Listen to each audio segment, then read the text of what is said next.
Welcome back to another episode of Stand on Guard. I'm your host, David Crayden. Thanks for joining me today.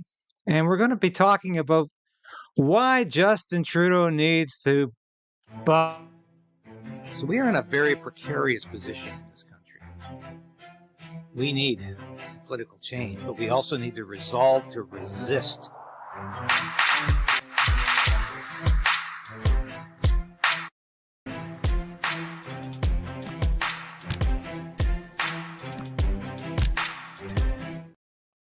Yeah, thank you so much for ringing that bell, as Sasha always said. And thank you for subscribing in the numbers you have. I recall just a couple of weeks ago saying I want to hit 25,000 members, or excuse me, subscribers by mid-May, and we just about did. I just pulled that number out of I didn't think we could actually get there. But with your help, we almost did get there, and we will be there in a couple of days. So thank you. That's a plateau we needed to hit. Thank you for liking the station. Thanks for recommending it to your friends and family. Thank you for helping us beat the Trudeau censorship. Every time you like it, every time you do that early in the broadcast, we beat the censorship, and we're beating the YouTube suppression. Thanks to you again. And it's a joy to say that because I've put a lot of effort into this station, into these broadcasts, trying at the same time to keep writing for the media outlets that I've always contributed to. But I've really put this station first. And you folks who watch this on a now almost a daily basis, we started out once or twice a week. We're now doing it almost 7 days a week. We're doing a lot of live broadcasts, including question period, when question period is sitting, and you're supporting us in ways that I never dreamt possible. And I thank you for that. I'm very grateful for it. As someone who's trying to be an independent journalist as well as a new journalist, I'm trying to keep the station moving forward and moving upwards. And with your help, we're doing that. Have you visited the store lately? I just did today. You can get one of these cups. Now, wouldn't you want a cup like this in the morning to remind you to resolve to resist? We've got that message on t-shirts and hoodies. I'm always showing those. But these mugs are the latest. We're going to be getting ball caps in the near future. And the stickers. We're presenting original meme stickers that poke fun at Justin Trudeau and his sterling staff like Stephen Guilbeault, who we all love to make fun of. There's nothing cruel here. We don't have to get profane and too mean, but we just have to let him make fun of himself. He does that well enough in the silly things he does and says. But get your Stand on Guard magnet, put it on your fridge, wake up in the morning and say, I'm going to stand on guard with Crayden. Put it on your filing cabinet, even at work, because it's not that controversial. God help us if we ever come to a day when people say, you're not going to stand on guard for Canada, even if it's in the national anthem. But I hope we haven't got that far. Anyway, so I'm going to have another sip of my coffee from my Resolve to Resist cup. We're going to be talking today about a couple of issues that are, I think, very important. And the first is Justin Trudeau is doing it again. He is telling parents, he's telling Canadians how they should feel, how they should vote about controversial issues. But he's pushing his gender ideology on parents again. He went to New Brunswick on Thursday. He made a complete fool of himself, telling parents to go to hell, saying that these trans kids should not have to tell their parents that they want to change their pronouns or their sex or gender, however you want to describe that these days. They don't need to do that because they're vulnerable. And they're the most vulnerable in society, Trudeau says. So therefore, they should be doing things without their parents' consent. Parents don't need to know, Trudeau says. They don't need to know. And why not just change their sex at that age? That's no big deal. Yeah, except it is. It's actually barbaric. It's a process that 12-year-olds should not have to undergo, and they should have time to think about something like this. They can't drink. They can't buy marijuana. They can't drive. So why should they be having sex changes at 12 years old? It's utter nonsense. And Trudeau's pushing this agenda. What else is he doing? Let's have a look at some of the slides here. Let's have a look at this slide. Justin Trudeau says Canada's conservative leaders threaten abortion rights. And of course, he means not just the premier of New Brunswick, where he was, Blaine Higgs, who has stood very strong against the gender ideology indoctrination in the schools. And he's also not in favor of having an abortion clinic on every corner. And that to Trudeau is just a horrible phenomenon, because to Trudeau and Chrystia Freeland, abortion is somehow foundational to the Charter of Rights and to human rights in Canada. I've got news for them. Abortion is not even mentioned in the Charter of Rights or the Constitution. Canada has no abortion law at all. We have unrestricted on-demand abortion up to the birth of the child. And then infanticide can and does occur. Are they not satisfied with that? Are they not happy with the fact there's no abortion law and nobody seems willing to even fight it? And so stop suggesting Pierre Poilievre has got some hidden agenda that he wants to change the abortion law in Canada. He's not even interested in doing that. I don't agree with him on that, but I can tell you where he stands. He does not intend to touch the abortion law. So where is all this nonsense coming?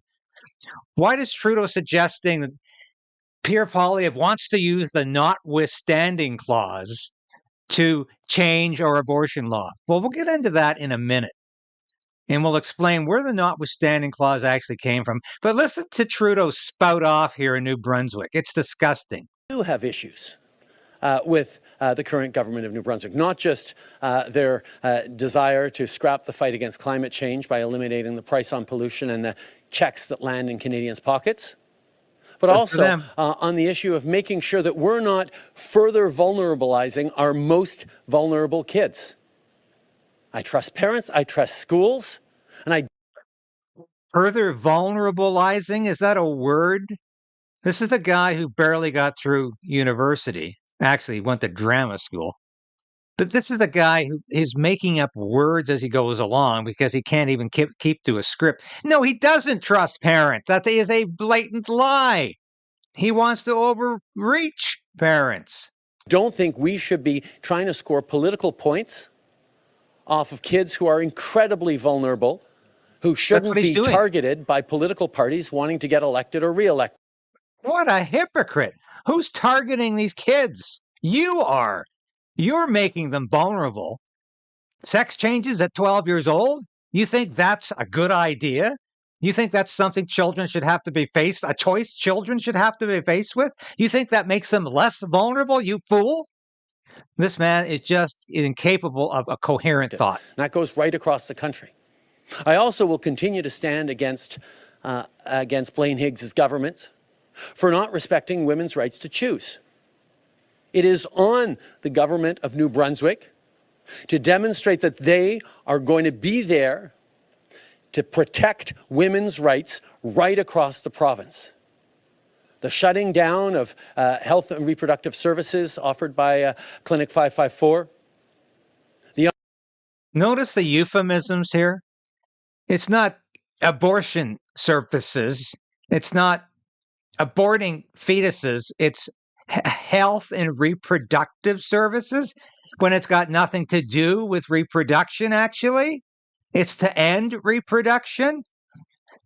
Of course, they don't think about what they're saying. They just use these euphemisms and they come off their tongue without a second thought, because there's not a second thought in their heads.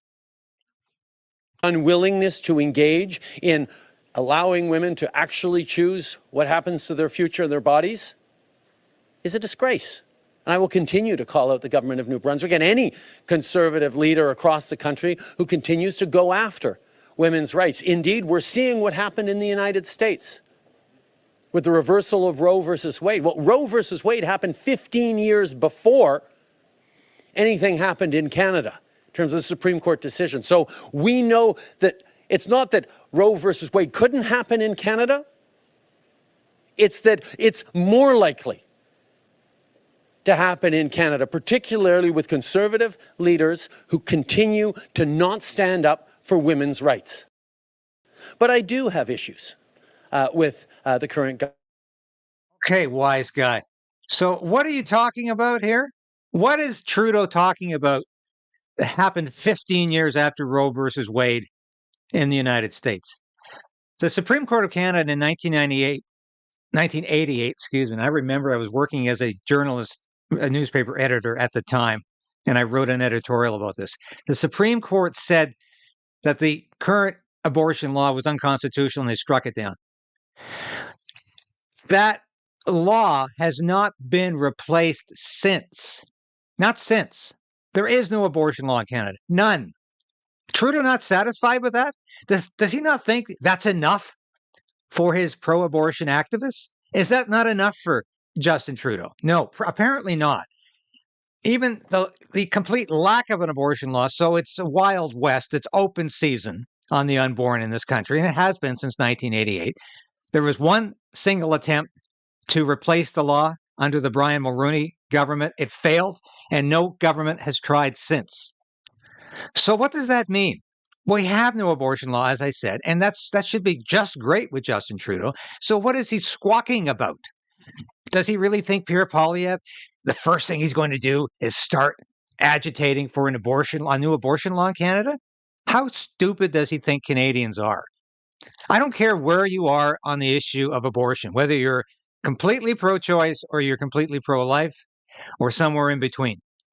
But I think you would agree that Canada probably needs some kind of law regulating this process because all countries do. Even the more liberal ones in Europe have some kind of law. You can't have an abortion up to 9 months. You can in Canada because we don't have a law. And it's been that way since 1988. Trudeau thinks that's a great thing. I think most Canadians don't. And where's this assumption that every woman thinks like he does?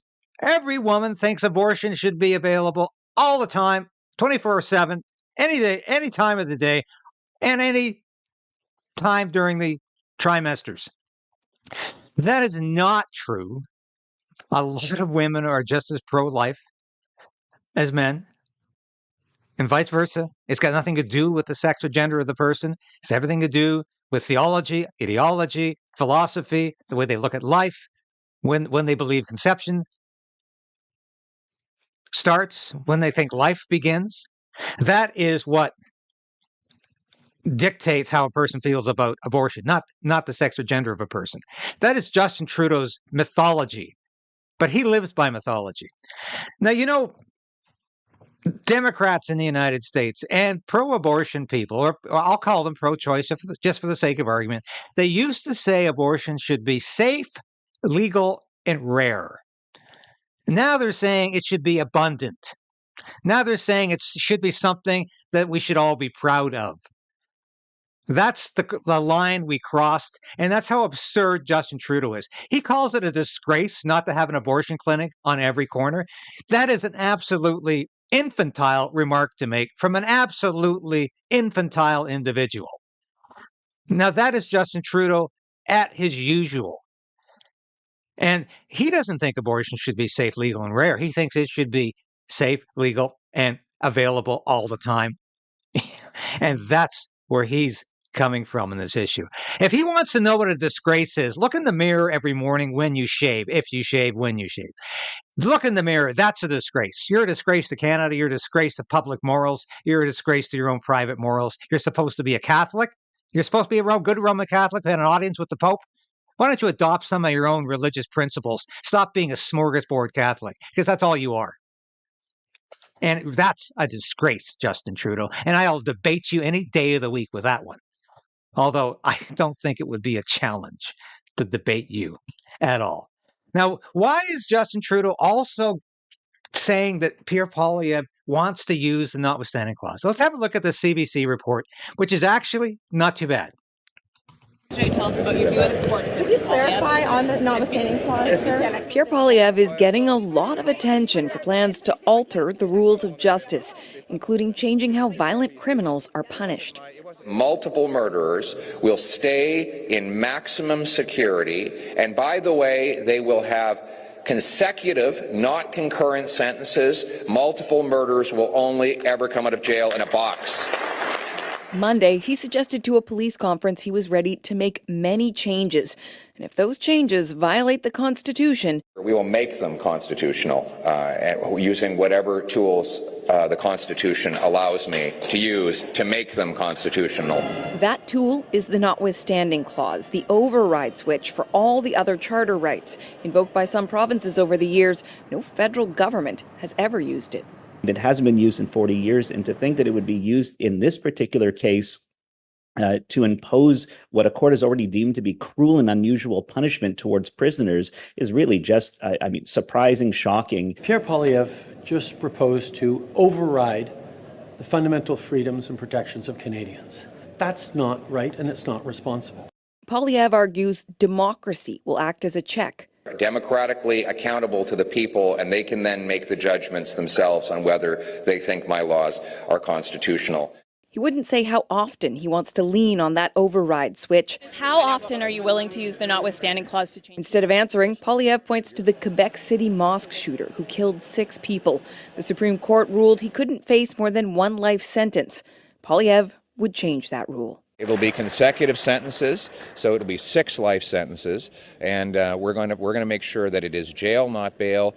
It's going to be hard time for hard crime. It's the courts that decided that, sir. So what does that say about your view of the courts? It says that my view is that I will decide in my platform. Thank you. Okay, before we talk about the notwithstanding clause, did you hear Pierre Poilievre mention the word abortion anywhere? No, and you won't hear it either, despite Justin Trudeau's insistence that this all has something to do with Pierre Poilievre's sinister and odious desire to change our abortion law in Canada. Pierre Poilievre hasn't mentioned it, and he won't. Believe me, I worked on the Hill and I worked behind the scenes with the Conservative Party for years. I no longer work for I never will work for the Conservative Party again, but I work behind the scenes and I know their communications policy. And that is to never mention abortion, to never become entangled in a debate over it because they don't think they can either win it or that it's worthwhile. So they will never get into that argument. They will never advance any legislation that's going to restrict abortion in Canada. Pierre Poilievre has stated that emphatically. That's where he stands. He's talking about criminal justice issues here with sentencing, nothing to do with abortion. But Justin Trudeau, the fearmonger, is waving the red flag, suggesting this is all about abortion. And we can't let that Poilievre come in and restrict abortions, can we? Because that's foundational to human rights in Canada. Utter balderdash rubbish, but that's what we have come to expect from the Trudeau government. I mean, Chrystia Freeland stood up in the House of Commons a couple of weeks ago and said the foundational right for women in this country is abortion, not freedom of speech, not freedom of religion, not freedom of assembly, but abortion. These people are twisted, absolutely twisted. They are so obsessed with abortion. They are the ones who are projecting as well as usual. Pierre Poilievre's not obsessed with abortion. He doesn't want to talk about it. Justin Trudeau is obsessed with abortion. He wants to talk about nothing but because he thinks somehow he's going to find a weak area in the Poilievre armor, in the Conservative Party armor. He thinks he's going to find a reason that people don't want to vote for. That's all this is about. And it really is quite something. The notwithstanding clause is part of the Canadian Constitution. It was first proposed by then Alberta Premier Peter Lougheed in 1982 as a means for provinces to opt out of legislation they felt was federally aggressive against the provinces. They felt that if the federal government was going to impose itself unduly harshly on the provinces had a right to say no. Pierre Trudeau then Prime Minister of Canada, agreed to that proposal from Peter Lougheed. He said, in fact, that that was a moderate idea, that that was a good compromise. So the notwithstanding clause is in the Constitution for a reason. Nothing in the Constitution says, yes, we have a notwithstanding clause, but it should never be used by the federal government. It should only be used by Quebec when they're trying to preserve language policy. It should never be used for social questions. It should never be used for criminal justice issues. No, it doesn't say that. It's in the Constitution, and that's where it belongs. Abortion, by the way, as I said, is not in the Constitution. The notwithstanding clause is. It's part of our Constitution. And to talk about it does not mean you want to rip up the Charter of Rights. Who's ripping up the Charter of Rights every day? Justin Trudeau is ripping up the Charter of Rights with censorship laws that are taking away your freedom of speech and mine. That's who's ripping up the Charter of Rights. And I want to get briefly to another issue here. I just wrote this story this morning for the Post Millennial. It's about a CSIS report that just came out on May the 7th. Didn't get a lot of attention. You got to read it. You really have to read it. Here it is here. CSIS Public Report for 2023. Incredible. Who are they targeting now? Well, not just those Chinese police stations or the Chinese political interference or the election interference people, not just spies, but domestic people who don't agree with the LGBTQ agenda or gender ideology. I'm going to read from this very briefly for you because it is incredible. Here's what they say. Anti-2S LGBTQIA+ and anti-Semitic rhetoric. Why would they combine these two together? It's ridiculous. And they call something, they say it's spreading widely through social media and online forums among domestic RMVE adherents. What does RMVE means? It means religiously motivated violent extremists. New category from CSIS. This is increasing the risk of extremist violence against those communities and placing youth vulnerable to RMVE propaganda at a higher risk of becoming radicalized on online platforms. Charismatic RMVE leaders in Canada continue to use international events to amplify their propaganda to radicalize and recruit vulnerable individuals while encouraging both domestic acts of violence and international travel to conflict zones. Yes. They go on to say that if you oppose gender ideology or any aspect of the LGBTQ, I can't say the rest of it, agenda, that you are a potential national security threat. Trudeau's already given millions of dollars away to these causes he loves so much. He's already interfering in provincial rights and education by telling them how they should be running their school system. Now, Trudeau gave millions of dollars away to these causes in his last budget. Now he's got his spy agency, CSIS, spying and surveying and targeting parents who oppose gender ideology in the schools. They are now the domestic terrorists for CSIS. This is utter garbage. And besides, no spy agency should be targeting Canadian citizens for exercising their democratic rights and their democratic obligation to their children. And that's what CSIS has become. It is nothing more than another lapdog agency for the Prime Minister, just like the RCMP has become, and just like the military is increasingly becoming. So this is absolute rubbish again, and it's got to be stopped. That's my rant for the day. Thank you for watching today. I'll be back tomorrow with more. Taking off Sunday this week, definitely. But I'll probably have a show on Monday on Victoria Day. Thank you for watching. And next week, we're back to question period. And that'll be a pleasure to some degree. I know some of you think it's like having your teeth pulled. But thanks for watching. and continue to resolve to resist. Don't give up the fight. We haven't lost yet, and we're not going to lose as long as we continue to fight together, and we will have our freedom of speech undisturbed by this government if we believe strongly enough in the righteousness of our cause and the fact that we cannot, in the end, lose. Thank you for watching this episode of Stand on Guard and being a part of the KRAYDEN'S Right channel. If you've watched this episode to this point, you've watched it all. And that's really important for a small station like this. We always say subscribe, hit the bell, be a part of the KRAYDEN resistance. Resolve to resist. That's what we're doing. And if you become a subscriber, if you're a supporter of this station or a member through Substack, through YouTube, and now you can be a local as well, that's so important to us because I couldn't do this without you. I made a decision to become an independent journalist about a year ago because I wanted to bring all of my experience in the military, in journalism, to you. I don't promise anything I can't deliver. I don't offer clickbait. I offer truth.